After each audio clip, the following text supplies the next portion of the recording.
Hello, Tulsa. This lecture is called How To, and it's just meant to be some useful advice, some tips for how you can do various things in your career. I think there are some students here, and there are also, some professionals, and hopefully there'll be a little something for everyone in the course of my remarks. So I'll get right to it. So first of all, this is what everyone wants to know. How can you change the course of world history using graphic design? I'm a graphic designer. I just work with typography and communication problems, basically. And often people think that graphic design is not as significant as, as architecture, maybe not even as has a less impact in people's lives than say, product design or fashion design. Not as glamorous as fashion design. So it seems to sit kind of towards the low end of the totem pole, as do I. But occasionally, you can change the course of world history with graphic design. The most famous graphic designer, the most influential graphic designer of the 21st century, I would submit to you, is a lady named Theresa Lepore. I don't know if any of you have ever heard of Theresa Lepore, but in the year 2000, she was employed by the Palm Beach County, Florida Board of Elections, and she was given the kind of crummy job that I've been given a million times. She was given too much stuff to lay out in too little room. And she came up with a solution that I don't think was her innovation, but it's one way to solve the problem. It was laying out words on a ballot. And the ballot she was designing was a presidential ballot of the 2000 election. Teresa laid out the type on the fateful butterfly ballot that in Palm Beach County allegedly confused several hundred voters who intended to vote for Al Gore to instead vote for Pat Buchanan. You can see maybe how they made the mistake. The first name on the top is George W. Bush. That would be the first hole. The second name right under it is Al Gore. Now, you might think that would be the second hole, but they put in those arrows and confusing numbers, 3, 4, 5, 6, etc. And it's just like, as a graphic designer, I'm often encouraged to add numbers and arrows and bullets to things to make them clearer, and it never works, and it didn't work then for poor Teresa and the citizens of Palm Beach County. And as some of you know, if you're historians, and you can think back 10 years, because of the confusion in that county and several other ones, the election, which had come down to the electoral votes in Florida, got thrown into doubt. There was weeks of recounts were happening in Florida until the Supreme Court decided, to heck with it, we'll just make George W. Bush the president, and we'll never really know whether that was the way it was supposed to go. And the reason is graphic design in action or not in action. So the next time, you keep waiting for that big job that's going to make a difference, and you keep picturing it's going to be some sensational, world-changing thing. Then someone comes along and says, look, this has to be done fast. Just stick these things on here. It has to fit in this thing. It has to be done by 3. Or I'm sorry to give it to you so late. And you think, it's another one of those things. And that's what I'm sure that's what Ms. Lepore was thinking as she was sticking these names in this form. And you just have to just be careful. That's all. You never can tell. So I adopted Ms. Lepore's work into this poster for the American Institute of Graphic Arts, which had its annual conference that year, or in the year, scheduled for the year 2001 in Washington, D.C. It got rescheduled because of 9/11, but the theme was graphic design and democracy and how they could work together, and I thought this was a useful kind of anti-demonstration of that. So speaking of how to use big type in small spaces, this is something I discovered a long time ago, and it turns out I have an irresistible urge to do this. You'll see it several times. In design school, I was always taught that scale is important, and a lot of times that's what you don't get. That's what Ms. Lepore didn't get. There was no room to make anything big or small, just enough room to fit it all in, right? And what I discovered was that sometimes you can make something seem big by showing only part of it. And so this is an ad that I did for this place called the Brooklyn Academy of Music, BAM. That's what it says on the very top there, BAM's. And they have this thing called the Next Wave Festival. So what you're looking at, it's a full-page ad in the New York Times, which I think back then cost something like $36,000. So BAM is a nonprofit institution. They're a performing arts center headquartered, as you'd guess, in Brooklyn, the longest continuously operating performing arts center in the United States. They put on a lot of avant-garde performances, the climax of which is the Next Wave Festival every fall. They take out this one big ad, and when that ad goes to press, every single person at BAM wants to make sure they're using every single square inch of space on the ad, which is not fun for a graphic designer. So we were trying to figure out how you get anyone to pay any attention at all to this ad, which looks rather like a grocery store Wednesday afternoon coupon ad in a way. But what we discovered was if you made like letters like this really big and then didn't show all of them, just like in the movie King Kong when Fay Ray first sees King Kong's eye in her window. He can't see his feet. She can't see his feet or his body or his arms or his head. All she can see is that eye, but she knows that's a big thing there. So this E here is supposed to be like King Kong's eye. You know, there's some giant thing peeking at you through those bars. So it turns out that that motif ended up being something that always worked. And I love things that always work. If you sort of chop off the end of it, you can kind of make it seem like there's something going on. At BAM, they thought this was because BAM crosses borders, or it's transgressive, or it's over the horizon, but really it's just about getting big type in room where you don't quite have enough. So we just did it over and over again. And then once we got into it, you learned that doing it in a newspaper ad is simple. Getting a printer to print something like 40,000 coffee cups wrong like this is actually much harder. You have to more or less fill out a form and double sign it, guaranteeing you'll pay for a cup where the printing is going off the bottom for some reason. This cup printer had evidently had problems getting paid for things printed wrong before and was dubious about the prospects of getting paid this time.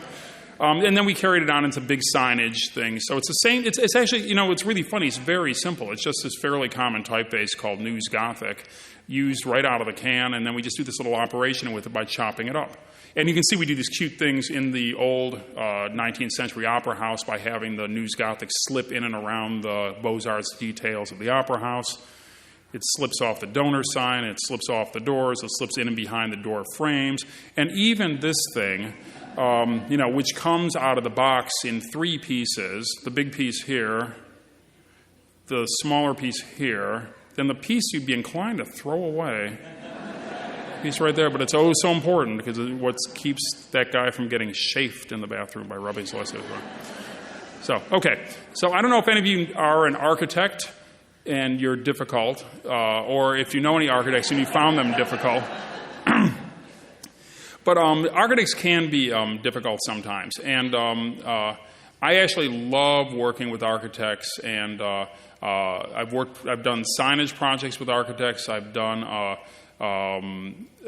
books for architects, and most notably I've done a very long project for an architecture school based at Yale University, the Yale School of Architecture.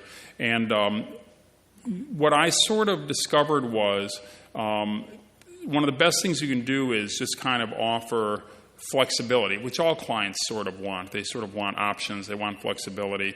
And a lot of times graphic designers, what we try to do is just, just like with BAM, for now 15 years they've been using just that one typeface, and they seem perfectly happy. Even if they don't like doing it, they get some satisfaction out of having it hacked up to death every time they print it.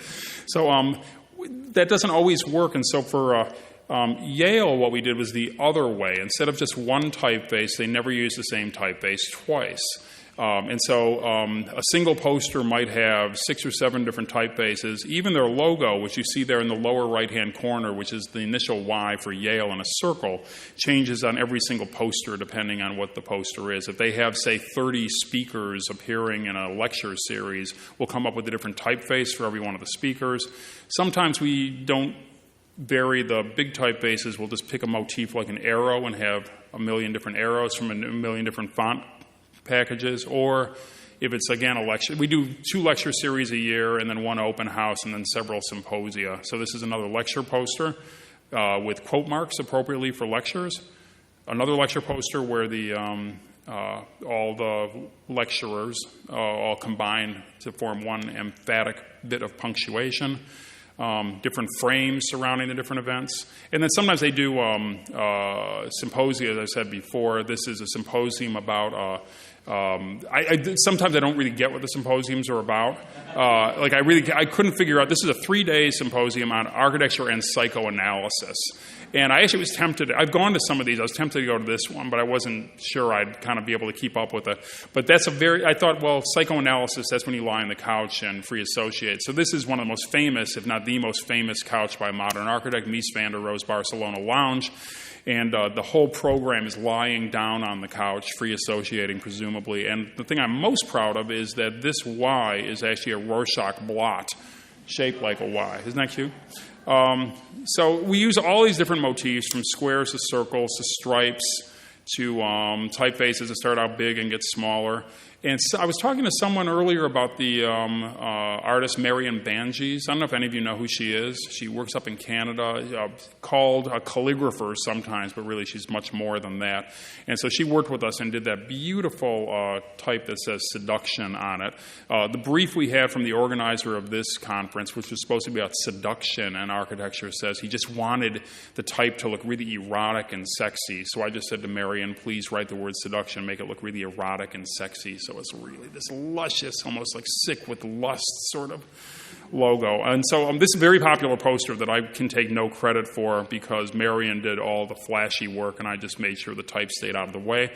This got wider exposure, however, because P. Diddy, someone in his employ adapted it or even, let's say, stole it to make a T-shirt that says Sean John, which you can almost make out of that. It almost looks like Sean John if you squint, and it certainly looks like Sean John if you hire someone to change it to make it look like Sean John, which they did. They were marketing it for a while. Mary and I were both kind of amused. She was more outraged than I was, and they took it down off their website really fast after it started getting picked up in a couple of blogs. But I just thought the route that an esoteric Ivy League academic conference working its way all the way down to a T-shirt in Sean John's shop on Fifth Avenue seemed like a strange little route to take. So you see, this is architects will respond as long as you have sufficient options to satisfy them, in my experience. This is one very specific architectural problem we were faced with, how to put a big sign on a glass building without blocking the view. The glass building is the headquarters of the New York Times in Manhattan. We were assigned to do all the signage for it. And the particular challenge in this case was to figure out a way to put a sign on this building. So I'll explain the complications involved. The building is entirely glass on all four sides, from the sidewalk virtually to the top, designed by the brilliant architect Renzo Piano. He specifically tried to use glass as a metaphor for what he saw as the transparent nature of responsible journalism.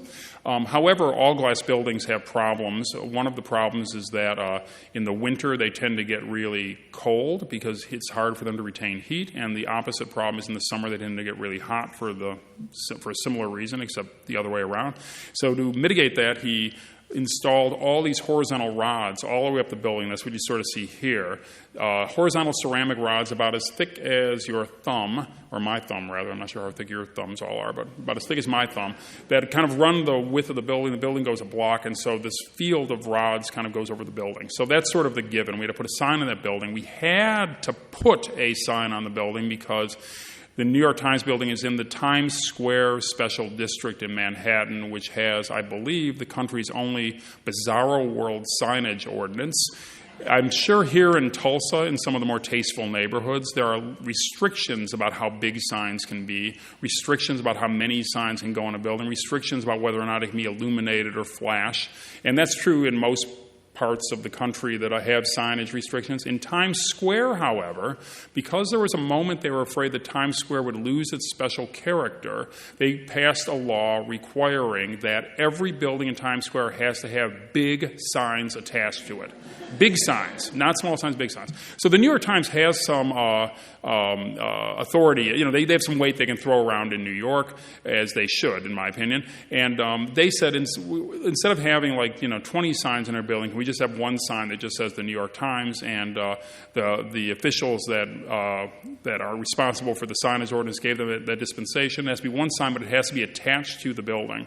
And so we were challenged with this idea, how do you attach a sign to this glass building without blocking the view of the people behind it? The solution we came up with involved using those little rods. And first we thought we'd paint the rods, but it turns out the law says the sign has to be stuck on the building. It has to be an applied sign, not painted on the building. It has to be applied to the building. So we said, okay. So remember, I told you I like to cut up lettering, right? So we took the logo of the New York Times and cut it into something like 850 plus little pieces, each one of which is shaped like a little teardrop that kind of lock around that ceramic rod. And then when you sort of line them all up, they make the logo. Right? And because they're teardrop shaped, when you look at them from down below, they sort of fill in and look opaque. And when you look at them at night, you can sort of see the light filtering in from behind. And when you look at them from behind the sign, you can see right through them to the view, which is the east side of the Port Authority bus terminal. And I believe these people work in the obituary department at the New York Times. So you know, between writing about dead people, they can turn around to take their mind off that and look at a bus station. But And so I actually think an opaque sign might not have been the worst thing in the world. But instead they have the miracle of this transparent sign, which is nice. Now, we did one other fun thing there, which has less to do with the glass building and more to do with kind of restoring a little bit of personality or adding a little bit of personality to what could be a kind of anonymous modernist building. We had to do all the signs inside the building as well. And many of them are just the names of some of their famous writers, like Frank Rich or Maureen Dowd. But then there were all these other signs they had that are like for the men's room or the ladies' room or this, that, or the other thing. So we proposed to them that for every one of those signs, we would find a photograph from the archives of the New York Times and use that on the sign and kind of just pair it thematically with what they saw. So for the men's room, you have these guys on that thing. For the ladies' room, you have these women fighting for the right to vote, or just two gals walking down the street, or some guys running towards you with their ties flapping in the wind. And then there's a room that they actually have the page one meeting in where they figure out what page one of the Times will look at, so it's all excitement like that. The video edit room, the equipment room. They have a bunch of team rooms that we found different pictures for. There's a team room, too, a boat with a bunch of tugboats. You know, all these different interpretations, all different subjects. They have some conference centers, conference rooms, pantry, the copy room, stat room. I don't know what happens in some of these rooms, to tell you the truth. There's several rooms that are just privacy. That's where you go in to break up with your significant other or get those test results from the doctor or something where you just need a little bit of privacy. And then architects know what happens in riser closets, I'm not sure. And then finally they have a balcony, so. Okay, so it's fun to kind of like be restrained most of the time. It's also fun to overdo it, to kind of take one idea and see how far you can go with it. This is for a museum in New York called the Museum of Arts and Design that I think at least some people in this room may have visited. It's on Columbus Circle in Manhattan at the corner of Central Park South, Central Park West, and Broadway. It's this building you see here. It was built originally in the early 60s by the architect Edward Durrell Stone, was considered like not a great building with a very funny kind of footprint on this traffic circle. It got sold for like I think $1 to the Museum of Arts and Design on the condition that they would renovate it and put a working museum into it, which they did, with the help of the architect Brad Klupfel of Allied Works in Portland, Oregon. And we were given the assignment of doing a new identity and signage system for it. And we're asked to work with this acronym they have, Museum of Arts and Design, which is MAD, right, which is kind of nice.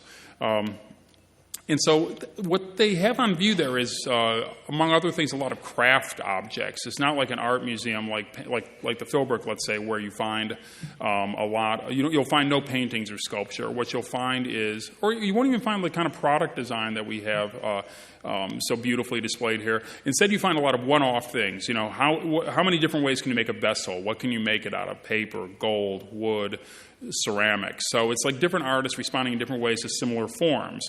And so what we said is, what if we made a very simple logo that just permitted all these different formal expressions of it? So, inspired by the idea that this building here sits on this circle, It has one curved side, three straight sides, the circle and the square working together. If you take some circles, take some squares, do some other stuff with them, then fill them in, you get this little logo, MAD, made out of all circles and squares. It's just kind of this nice blank slate that sort of also reminds people sometimes of the arches that that original Edward Durrell stone building had.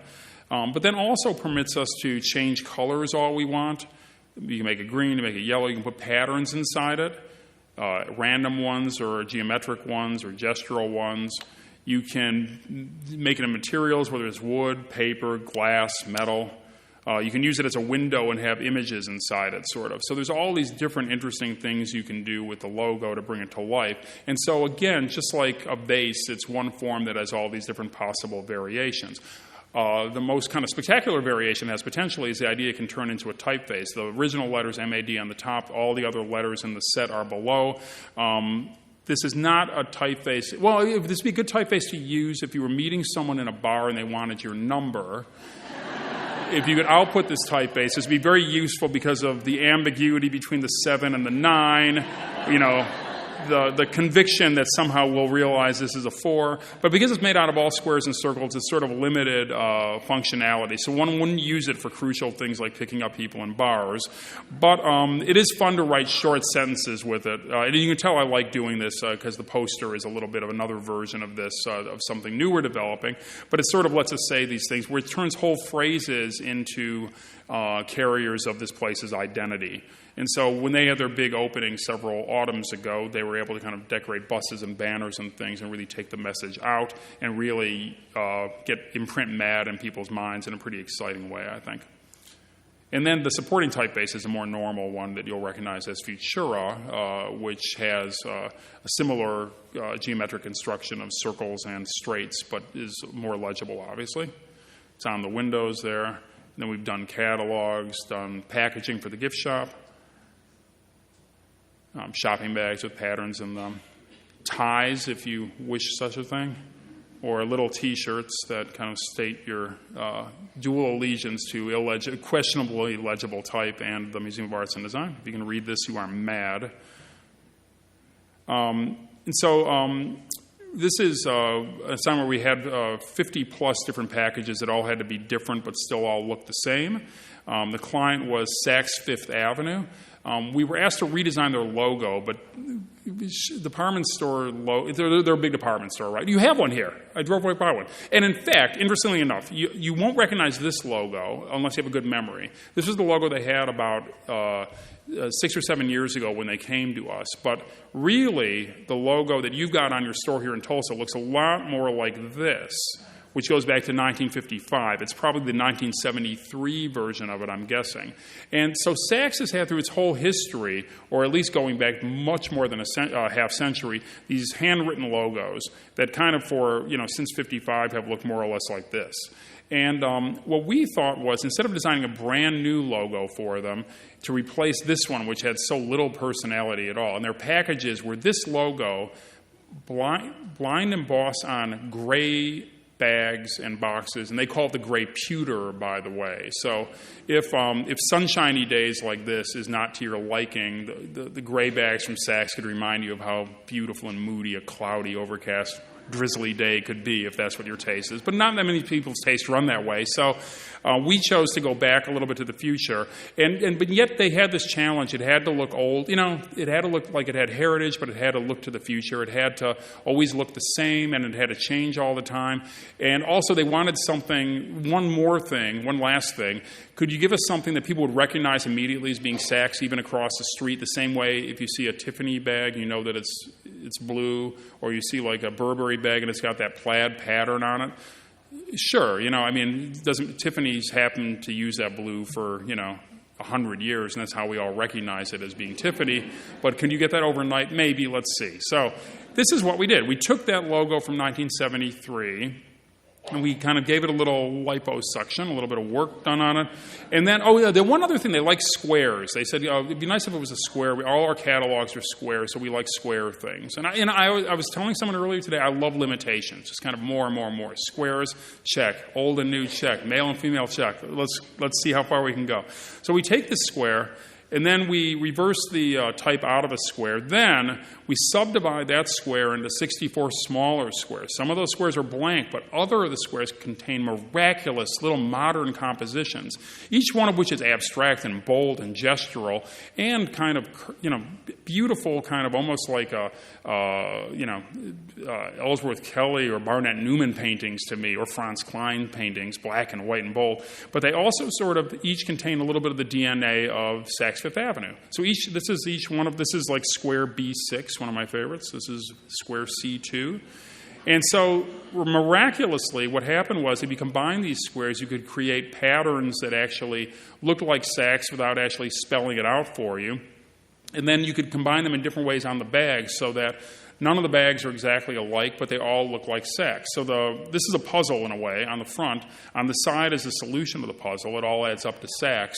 And the boxes wrap the same way. It's the same sort of thing, whether they're big, whether they're small. We use a repeat pattern on some of the boxes and the hat boxes, stuff like that. It carries through to credit cards and gift cards and other things that they do.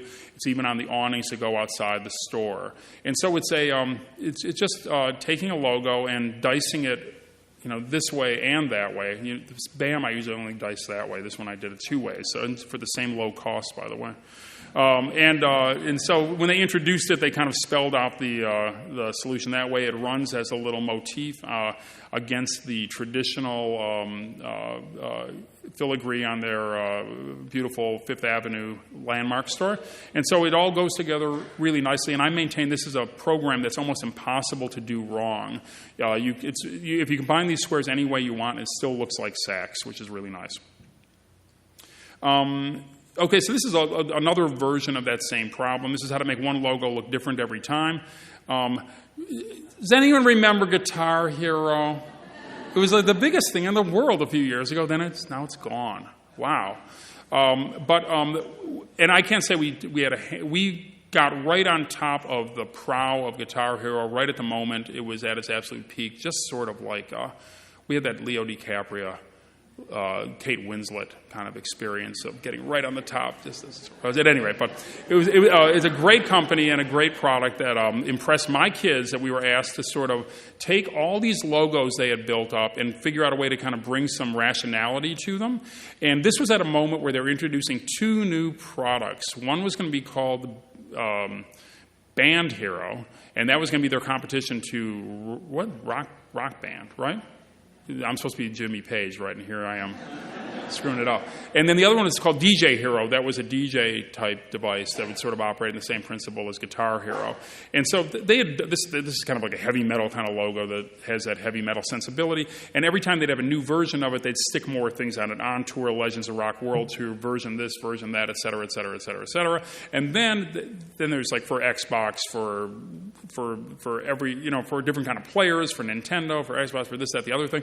And then someone's poor grandmother has to go into a store to buy it for Junior, and they have something written down on a piece of paper. I'm looking to buy, my son wants Guitar Hero. Do you have that here? And then meanwhile, here's acres of boxes that are all very confusing looking. Okay, so we were trying to help Grandma and get Junior the thing that he wanted, right? And then they stick all this other stuff on it to make it look like it's all coming together. So this was my favorite band when I was in high school, Chicago. They sing, we're like, wishing you were here. That's one of their, again, ever farther from Stairway to Heaven we fall. I regret to say this is my favorite band, but I'm proud to say I think that I was a fan of Chicago's, not because of their music, not just because of their music, but because they actually had this unbelievable corporate identity. Famously, supposedly the band, they wanted to have the option of kind of like having different people come and go in the band, so they didn't want to put their pictures in the front.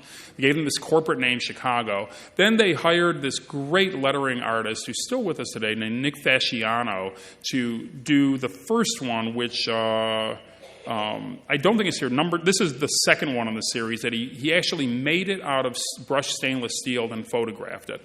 And then this motif became the thing they did for 20 albums in a row. So you can see that wrapped in paper, tooled in leather, made in a chocolate bar, woven into a map, carved into wood, embedded in a fingerprint. The same logo over and over again. It's different every time, but it's the same every time.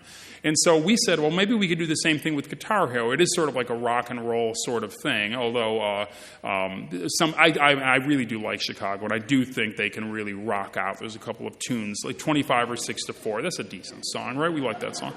So what we did is we did a kind of tamed down system of the 3 brands, Guitar Hero in the middle, DJ Hero, and Band Hero. And you can see we sort of fixed up the scallop so that you can kind of clip on the different guitar, DJ, or band as necessary.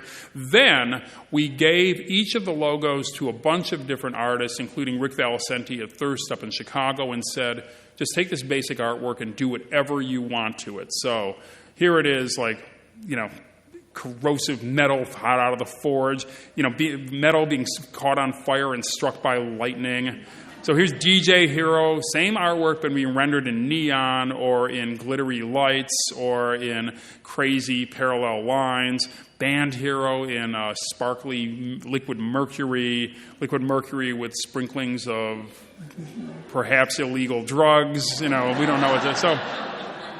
So it's basically, at the root of it all is a corporate identity system like IBM's, but then because the expressions can be so different, they play out in all these different ways. And so DJ Hero, and we didn't even say you had to use any of these. That was just for demonstration purposes. So Guitar Hero, they rendered as like a band. DJ Hero did this fun thing with all these gig stickers all over it, which was kind of fun. And then we did a typeface that went with it. It all went together, right? So this is what everyone really wants to know. This is why you're here. How do I be sexy? We want to be sexy. And so this is the logo we did for the Museum of Sex, which is right up the street from us in New York City, across Fifth Avenue, 2 blocks up. It's a serious museum with serious scholars and curators putting on exhibitions about the history of sex in America and around the world. They also have exhibitions about how animals have sex. They have exhibitions of the most beautifully designed sexual tools and toys. There's a age limit to getting in there. You have to be a certain age and a certain height to ride this ride, I guess. But they came to us to do the identity for it, and we had 3 different identities. One actually looked exactly very formal. Said the word museum, except we changed the U at the end of museum to an X, so it sort of said, we embedded the word sex into it, which you sort of couldn't read, but it kind of worked. Did another one where it said Museum of Sex, where we designed this special typeface where all it was capital E's, and the middle part of the E kind of did this sort of funny thing like that I thought was funny at least, but but I have that sense of humor. And then we did this one where we just kind of put it all together so it all landed on the rated X at the end. Looks a little like I think a little spermatozoa to a thing with a tail. I sort of like it for that reason. So that X ends up being the most important letter. It's kind of the letter that dominates everything going through. If you get a ticket, or the signage on the outside, or if you go through the doors, you pass through the big X. If you visit, you're thanked for visiting. And then if you wear the T-shirt, you will get a lot of action. You can tell this guy is almost too exhausted to move. But he doesn't have to. He's got the shirt, right? There you go. How to be sexy. So you can use that every time, and you'll be pleased to do it. Okay, this is how to make a client happy. A lot of you professional designers want to know what this trick is, and I will now reveal it to you. This is a little bit of a long story, but bear with me. This is a model of the New World Symphony building by architect Frank Gehry in Miami, Florida. Led by a brilliant director named Michael Tilson Thomas, who's called MTT for short. They asked us to design the signage for this building and to do a new logo for New World Symphony. And our client we were meant to be inspired by Gary's work for the building, and our client was MTT, Michael Tilson Thomas. So these are the things we did. I'll show you all the rejected ideas first, okay? So this is the first idea I had. I was positive this was going to be the best idea, and as soon as we did this idea, I sent it to the client. I said, we've got it. Let's just cut to the chase. Victory is ours. Just call back and ask any question you want, as long as it is, how can I thank you? But they didn't work that way. See, now you thought, wait, that's the logo, you're kidding. But imagine, if you will, you know how the Gehry building does all those curvy things the way Gehry buildings do? Imagine this logo always did this, never looked the same way twice, could have all these different forms, sort of the way music changes all the time. I can tell by some of your expressions, you have a similar reaction to some people in the client. This makes you feel a little bit sick to your stomach, doesn't it? And like that's not what we were going for. Nausea wasn't one of the attributes we were seeking to express. So this got rejected. It's a very new building, but they play Tchaikovsky and Rachmaninoff and Bach and Beethoven and Mozart and Sibelius and, the classical repertoire there. So it's this combination of the new and the old. And it so happens that the lettering or the letters kind of have a nice rhythm that if you alternate new and old and new, you can get this kind of metronome all the way through like that, which is actually kind of nice. So this is actually a nice clean look that I think they are on the verge of accepting, but it still didn't quite work. Now, I kept saying over and over again that no one called this, that it couldn't be an acronym, that it couldn't be NWS, because no one would call it NWS, because it almost takes longer to say NWS than New World Symphony, and why would you say that? And I don't like acronyms anyway, and I'd go on quite a bit about my distaste for acronyms, all the while sitting across from a man who goes by MTT. So sometimes I shut up long enough just to listen to what I'm saying, and I say, okay, wait. Okay, I said, no, wait a second, MTT. I think, well, let's give that a shot. So this, you can tell this is an NWS, but you can also tell that we're trying somehow to evoke those Gary forms again. And not well, I don't think. And then, I don't know, combine it like that, this isn't working so well. So it wasn't enough. Could it be more gestural and human? So, maybe it's painted. That still doesn't work so well. And this is where I really start to panic. You start to realize that you're never going to get there, that things are getting worse rather than better, and that, now what do I do? And in the midst of all this, then we had this episode. I forgot about this. I swear, then there was this, there's something about the Gary forms coming in. They're in a box and they do this thing, and this is supposed to be like that. We really worked. This looks.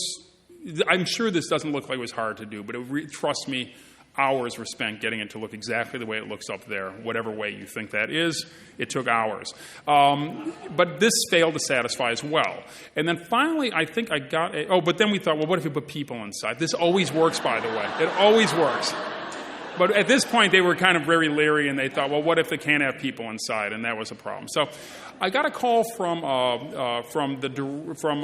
the operations lady we worked with there, who was fantastic. They're all fantastic. And they said, we're about to send you a PDF. Don't freak out, but be sure you're sitting down.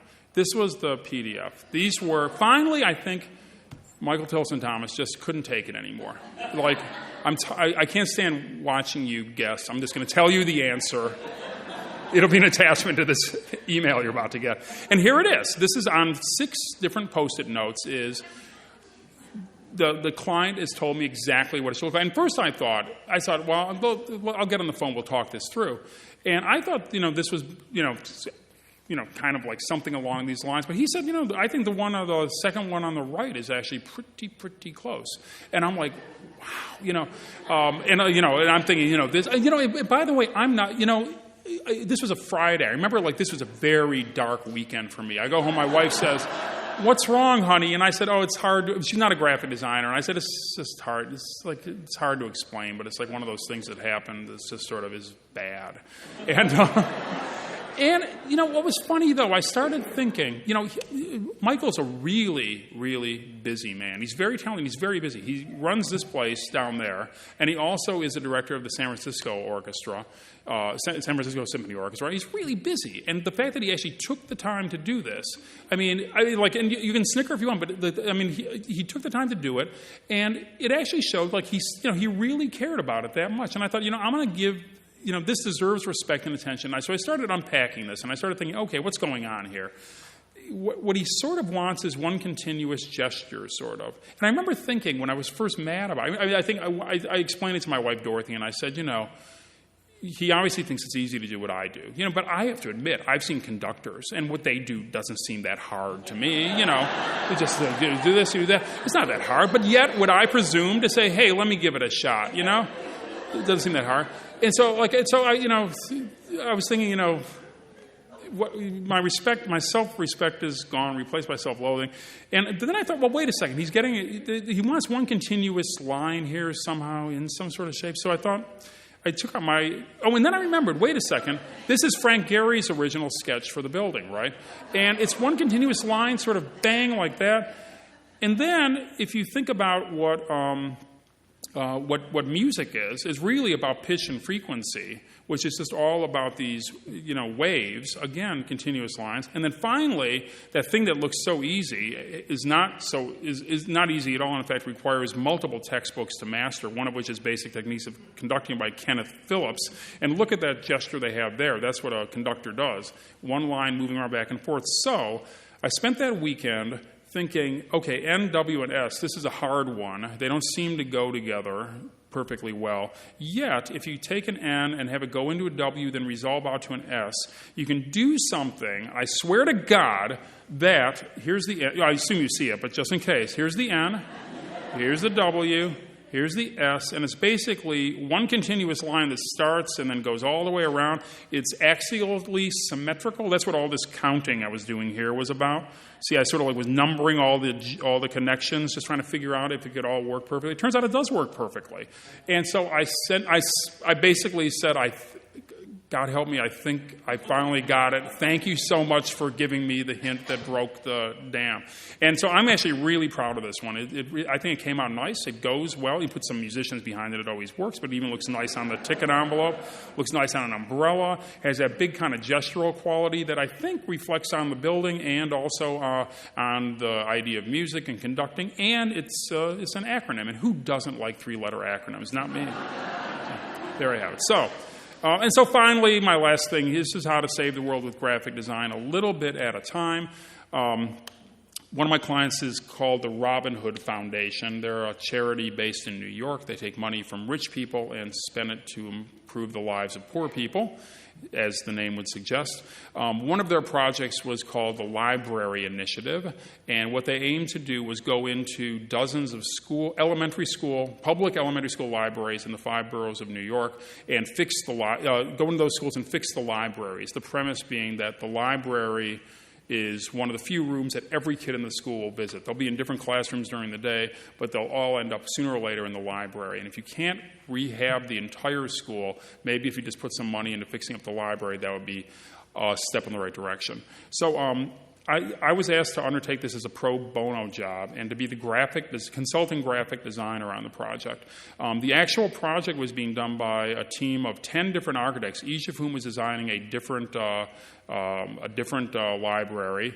They included all these great architects, including Richard Gluckman, who's doing the building here for the Philbrook, did one of the libraries, Todd Williams, Billy Chen, Michael Manfredi, and Marion Weiss, great architects. And each of the architects had a different plan for the building, and we were just asked to do sort of the coordinating graphics. And so I thought, this is a logo. This will be easy. But it turned out to be not so easy. But the logo we ended up doing was very, very simple. I had some terrible ideas for the logos, but enough with the terrible ideas. I'd like to remind you that I don't do only exclusively terrible ideas, so we're going to just show you some decent ideas, I think. It's a library, a little surprise inside, a little exclamation point, this little thing we can manipulate if we like. And so I'll show you some of the libraries we did. This is one that Henry Meyerberg did, that's in Brooklyn. But this was the one that made all the difference. This architect named Richard Lewis did a library, and he pointed out something. He said, because these are elementary school libraries, and because they're almost always in older buildings, the older buildings have high ceilings, but the kids can only reach up so high, which means that above the top shelf in the library and the ceiling is always about 6 feet worth of space. You have an idea for what we could do with that space. And of the 10 architects, he was the only one to ask me that question. And I said, well, I'm just a logo designer, not a muralist. I'm not, I can't think you really need like paintings to go up there or something. Don't you have? You're the architect. What's your idea? He said, you have an idea. So I said, well, listen, why don't we, for just this one time, why don't we take a bunch of pictures of kids in the school and blow them up really big so they're sort of like I said it's like, in a Greek temple, you have this entablature of the heroes of mythology. The kids themselves could be the heroes up there. Show them with books, show them interacting, and they bring the library to life even when it's empty, and when the kids are in there, they can sort of see themselves reflected up there somehow. So we did this one thing, and no one cares about logos, as it turns out. What people really love is this sort of thing. And the librarians all started clamoring for having something like the library in East New York, which is what this one was. And so we started working with we decided not to do the same thing twice. We're not designing Starbucks. And besides, it's not like where you sort of have this repeatable thing. We wanted to make a different special thing, not for the kids. The kids only know their own school library, but the librarians, as it turned out, end up being really important. They go from library to library, and they sort of want each one to have their own character. Thus it was here. So paintings in one. My wife Dorothy took those pictures of the first kids, and she came back and took pictures of these kids for this library. This is a library where a lot of the kids were differently abled or in wheelchairs, and so we kind of showed them kind of like flying in a way against the sky. Photographs where they're kind of translating these Andy Warholian op-arty sort of things. And then we started bringing in all kinds of different people. This is Peter Arkell, who did these kind of journalistic graphic novel type things where he interviewed all the kids and sketched them and has all these great quotes about books. You could be in this library for a half hour and read for a half hour without even touching a book. You can just read the walls. Richard Witkin from Automatic Art and Design did this amazing kind of collage just based on all the subject matter of the library. Raphael Esquire from Alfalfa did this great thing with kind of mass silhouettes with the Dewey Decimal Point numbers in their bodies and shapes to sort of cue you what they're all about. So we were able to get anyone we would ask to do these libraries would generally do them. This is Stefan Sagmeister doing one of his big quotes, everybody who is